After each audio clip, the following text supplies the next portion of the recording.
Yeah. So the Yankees need to add to their bullpen. People think I'm nuts. Why? That's bullpen baseball. Let's get into it.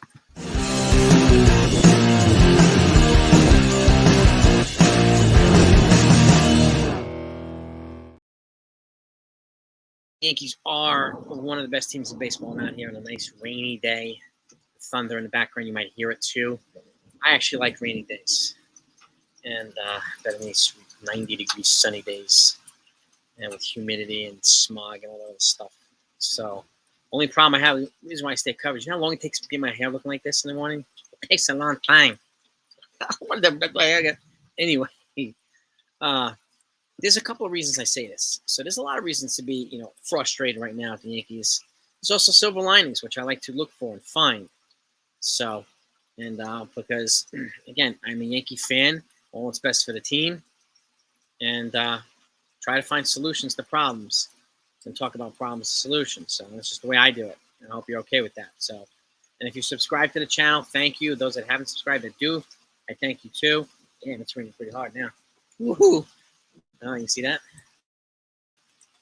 I don't know if you can see it, but so I'm just going to give you some perspective purposes. I did research on the bullpen last year and the bullpen this year.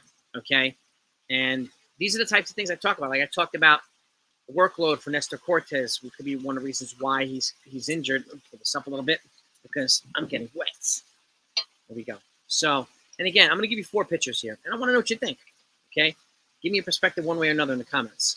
So, Wandy Peralta, and I've said recently, about maybe complimenting him or using him a little bit less and using Matt Crook a little bit more. Why is Matt Crook up if you're not going to use him? So last year he had 56 games and 56 innings pitched. He was a good pitcher. He's really good. So far he's at 27 innings pitched in 32 games. So we're not halfway through the season, but he's trending to be pitching a little bit more than he did last year. He's been pitching a lot recently, which is why I've called for using other guys because it seems like he's getting gassed a little bit. He's losing some zip in his pitches. Net can't spot the pitches as well as he's done before. He's having location problems too. So that's one. Ron Marinaccio, 40 games last year, 44 innings pitched. So far this year, 29 games, 31 innings pitched. So he's trending to far exceed what he's done last year. Is he overworked? I think he is. Clay Holmes, 62 games and 63 innings pitched last year. He's at 31 games and 29 innings pitched this year. So trending to exceed it as well. By how much? Probably not as much. Probably around maybe 20% more. Something like that, maybe. We'll see. Just like Wandy. And lastly, Albert Abreu. A lot of people, he's up and down, right? But 22 games and 25 innings pitched last year. He's already thrown 25 games and 31 innings pitched this year. So he's trending to more than double his workload from last year.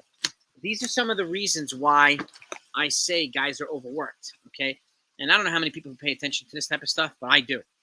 I monitor this stuff on a regular basis, just like I did with Nestor Cortes. And I do think it's a huge contributing factor as to why he's down this right now because of his workload last year.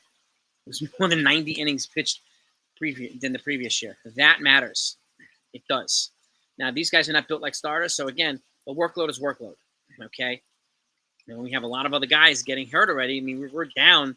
Lou Trevino, we're down Scott Efros. We're down Ian Hamilton, but I am happy to say and excited to report that he and Carlos Rodon were thrown into live batters yesterday in Somerset. So they're about to start rehab assignments, both of them. So I'm very excited to get them back. But this is also, I think, due to the fact that we have 2 starters, Rodon and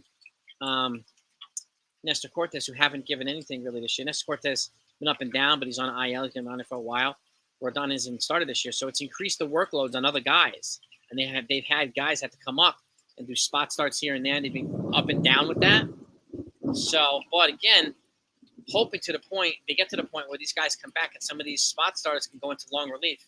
One of the things I am a firm believer of is having 2 or 3 good long reliever guys because that serves that bridge between the starters and the relievers, the short power relievers, short inning guys. And again, as much as, a lot of folks get upset and Cole could have gone another inning and blah, blah, blah. Remember, he came the game before that, he was cramping in his legs from dehydration. And even if he averages 6 innings a game, 35 starts, that's 210 innings before the playoffs.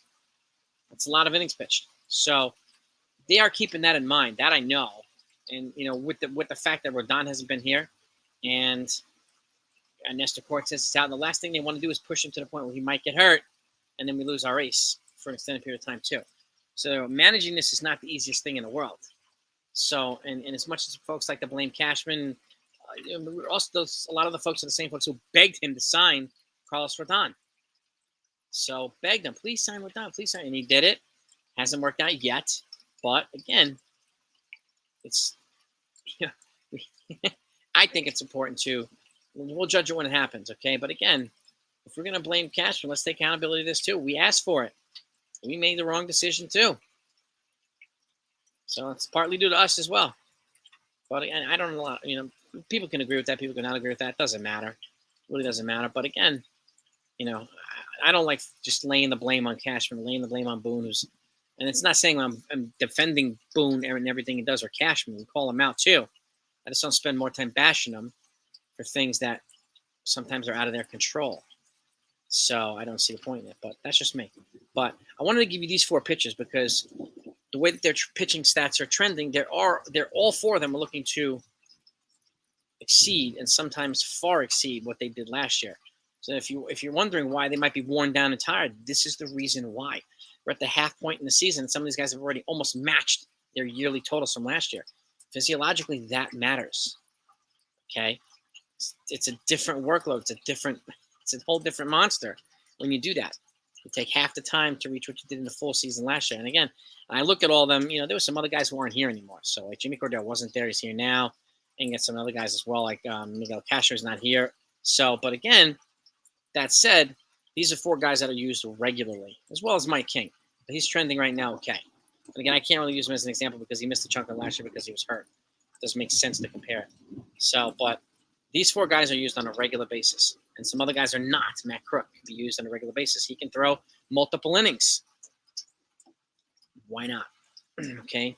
Let's give him an opportunity to see how well he can do. The reason why we brought him up, he was averaging 18 strikeouts every 9 innings with a ridiculously low ERA, and he was just demolishing hitters. Well, let's see if he can do that up here. It could be a valuable arm in the bullpen. So, and some other guys as well. So, and I'm really looking forward to getting Ian Hamilton back and some of these other folks back as well. I'm very excited to see Tommy Kahnle here. He's been very good. So, and hopefully he continues that. And again, he might have a little bit of a more fresh arm because he came back essentially at the beginning of June. So, maybe late May. But and just like some other guys, we may get some other guys later, but maybe we'll get the rotation to the point where we can move Clark Schmidt into long relief, even though he's kind of developing into a decent starter on the back end there, slowly but surely. But for a 5th guy for the Yankees, something like that, he's not doing terrible. He's doing relatively better than the last couple of years that we had at number 4s and number 5s. So I'll give him that. And a lot of pressure has been thrown on him to be good, as well as Domingo Germán. So he's being very serviceable as well. But those 4 guys, again, Wandy, Ron Marinaccio, Clay Holmes, and who's the other guy? Why am I forgetting the name already? And Albert Abreu. So I'm going to continue to monitor these guys. Just like I'm monitoring the starters, I'm going to monitor the other guys as well. And again, I wanted to talk about that today because it's there's so much can be blamed on the veteran hitters. Yes. I in some cases, I don't think it's fair to be calling Volpe a bust because it's a rookie. And, sometimes it feels like he's having to pick up for stuff that our veterans are not doing. So, and this is on them, our veterans who make millions of dollars to hit the ball and they're not doing it. So with any kind of regularity. So, and again, when that happens, right, we put ourselves in a jam if our starting pitchers aren't doing well. And the reason why I'm also in a favor of long relievers is because you have a pitcher that only goes 5. You get a long reliever who might be going 3 or 2 or 3. Then you can maybe do 3 or 4 pitchers in a game instead of 7 or 8, using all these relievers on a consistent basis, 3 days in a row, 3 days in a row. Why are we not pitching Holmes? We have a day off today because they pitched the last 3 games before it. It's stuff like that I also pay attention to. So it's important to keep those things in mind as well. So, at least in my opinion, again, you're free to decide and to think whatever you want. But these things matter. So, yeah, obviously we need our veterans start hitting. Obviously, we need our pitching reinforcements to come back and help the starters that are already here carrying. Right now, it's mostly Cole and Germán that are giving us innings, and to a degree, Clark Schmidt, who's kind of getting there. But we've got 2 spots here. Nestor Cortes, we're not getting anything. Rodon, not getting anything. So we need these guys to come back, and our rotation will look a heck of a lot different. I think it will take the load off some of the other spot starters. We can transition them into long relief, which will take the stress off some of the short relief guys. So we're not having to use them 3 or 4 days in a row. So, and one off day here, one off day there, okay. But again, it's cumulative workload that matters. Sometimes one off day is not enough. As much as the beat writers and the pundits say, well, they're off tomorrow, so they're not necessarily all fresh if you use them all a bunch of days before that. So that's the physiology. That's how the bodies work. So anyway, I wanted to talk about this today. Let me know what you think. And I do think the Yankees would be wise to acquire another arm or 2 at the trade deadline to complement the guys they already have. I don't want to overwork guys and get more guys injured, and then have all of a sudden be down. Clay Holmes will be down. Wandy be hurt, or whoever be hurt. So yeah, they'll make corresponding moves. My guess is that if they acquire a reliever at the deadline, maybe they'll option out Albert Abreu. Maybe, but maybe then they'll trade somebody on the 40-man or 26-man who's a position player, so they won't need to.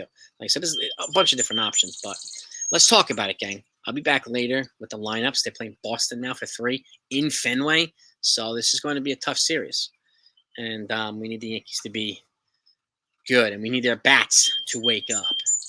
Okay, we need Giancarlo Stanton to hit like he hits in Fenway. We need Rizzo to be hitting. Stop striking out so much. We need Josh Johnson to put the ball in play a little bit more. Okay, all these guys are here. So I'm not going to continue to complain about how bad they are. Everybody knows that already. So it's obvious. We need to continue to talk about it. I'm hoping that they get better until the Yankees decide to make moves. Okay, whether it be call-up guys who could show us some value up and down in AAA. And like I said before, I do think the Yankees are probably looking for a reason to justify DFAing Josh Donaldson so they could replace him with somebody else. If he's an elite defender, no doubt. But his bat has a lot to be desired. And again, yes, age, being injured, it's a different game now. So I don't think he's going to get any better. It's unfortunate, but whether it be Andres Chaparro or Oswald Peraza or whoever else, I think Yankees need to make some moves. They need to make some moves. But I would definitely add, this is one reason why a lot of my trades also involve relief pitching. It's because of this reason. We get outfielder too, all that stuff, and starting pitchers, because we need those guys too. We need outfield and pitching, okay? We do. Again, we have in-house replacements for the infielders, so I don't really see any, at least right now, I don't see any logical trades for a major league infielder. So we need outfielder more and pitching more. So, but let's get into it, gang. Talk to you later.